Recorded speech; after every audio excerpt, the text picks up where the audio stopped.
Ito nga yung ating part 1, March 16, 2026. At sa materialis nga na to, atin nga siyang pinalarga. At ngayon may tinaba na nga ang kanyang mga primary branches. Oras na nga para i-setback at atin na siyang i-workshop.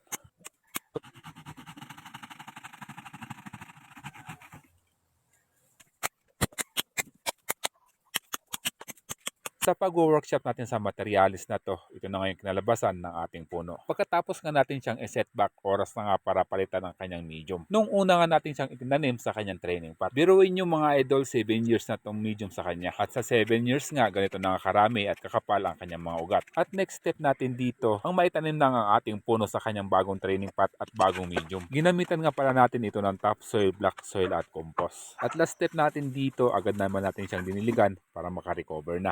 May 12, 2026 at makalipas nga ang 2 buwan, ito na yung ating materials na pink azalea. Nakaka-excite lang kasi lahat nga ng mga abang natin dito na branches ay tinubuan nga ng mga shoots. At yan ang isang nagustuhan ko sa mga materials na azalea. Bukod nga sa ito ay flowering kahit walang nodes na nakabang, kung saan nga pumuputok ang kanilang mga shoots. At lalong sa mga ganitong mga ordinaryong azalea, hindi sila maselan. So ayan mga idol, tuloy-tuloy na nga tayo sa update nitong ating azalea na materials. August 12, 2026. Ito na nga yung ating part 6. Makalipas nga ang 5 buwan, ito na nga yung update natin guys. At sa ating part 6 ngayon, alamin natin kung ano yung mga prosesong gagawin natin dito. Sa 5 buwan na ng ating puno ngayon, makikita natin dito, napakalash na ng kanyang mga sanga. Gayon na nga rin sa kanyang mga damo. At ang unang proseso nga natin ngayon ang maalis tong mga damo na to para naman maaliwalas at malinis tingnan ang pag-workshop natin. Ngayon, kitang-kita na ang mga branches ng ating puno at halos nga lahat sa kanila ay napaka-healthy. Ngayon guys, dako na tayo sa ating unang hakbang. Ang unang gagawin natin dito ang pagba-branch selection. So aalisin natin lahat ng mga hindi natin kailangan ng mga sanga. Pangalawa, ang pagdi-defoliate at kung mapapansin natin dito, halos nagbabrown na nga ang mga panibagong mga sanga nito. Indikasyon nga na pwedeng-pwede na itong latagan ng mga wires. Siya nga pala guys, ang mga azalea ay original na nagbula sa Asia, lalo na sa China, Japan at Korea. Ito ang pinakamalaking pinagmula ng mga karamihan sa mga uri nito. Mayroon nga ring mga uri na katutubo sa Hilagang Amerika at ilang bahagi ng Europa. Ngunit ang pinakamarami at pinakakilalang uri ay nagmula nga sa Silangang Asya. Sa China nga ito na unang linangin at palaguin ang azalea, mahigit 1,000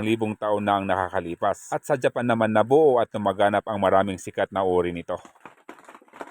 Sa mga variety ng mga azalea, nasa 800 na likas na uri sa buong mundo ang mga wild species nito. Merong tinatawag na evergreen azalea, laging may dahon. Karamihan ay mula sa Japan. Meron ding tinatawag na deciduous azalea. Naglalagasan naman ang mga dahon nito tuwing taglagas. Maraming mula sa Amerika nito. Sa madaling salita, nasa mahigit 10,000 na uri ng azalea ang umiiral sa buong mundo. Ang mga azalea na materyales ay isa sa pinakamagandang halaman para gawing bonsai. Sa katunayan, matagal na nga itong ginagawa ng mga Hapon at isa sa mga pinakasikat na uri ng namumulaklak na bonsai sa buong mundo. Balik tayo sa ating workshop pagkatapos nga natin itong napilian ng mga sanga, oras na nga para i-train sa kanyang pangalawang wiring. Gamit nga natin dito ay isang 2.5mm bronze coated aluminum wire para nga sa kanyang pangalawang wiring. Nababagay nga ang mga azalea sa bonsai dahil meron itong maliliit na dahon, magagandang bulaklak, madaling putulin at hubugin at meron nga mababaw na mga ugat. Meron tayo ditong 3 pinakamagandang uri ng mga azalea para gawing bonsai. Pangatlo natin ang Belgian Indica. Meron nga itong malalaking bulaklak at madalas panloob na tanim. Pangalawa naman natin ang Kurumi azalea. Mas matibay, mas maagang namumulaklak, bagay sa mga nagsisimula. At ang panguna natin ang Satsuki azalea. Ito nga ang pinakasikat. Namumulaklak nga ito ng Mayo, Hunyo at maraming kulay at disenyo ang mga bulaklak nito. Sa ating part 6, ito na yung kinalabasan ng ating pag-workshop. Nalatagan na nga natin ito ng kanyang pangalawang wiring. Ang hihintayin naman natin dito ang kanyang tertiary na branches. Dahil meron na nga tayo ditong primary at abang na secondary. Mga ilang buwan na naman ang gugugulin natin. At salamat sa pagsusubaybay sa atin mga idol. Aabangan pa rin natin to hanggang mapalabas natin ang kanyang mga bulaklak. At syempre, ma-share ko nga rin sa inyo kung gaano kagaganda ang mga bulaklak ng mga azalea.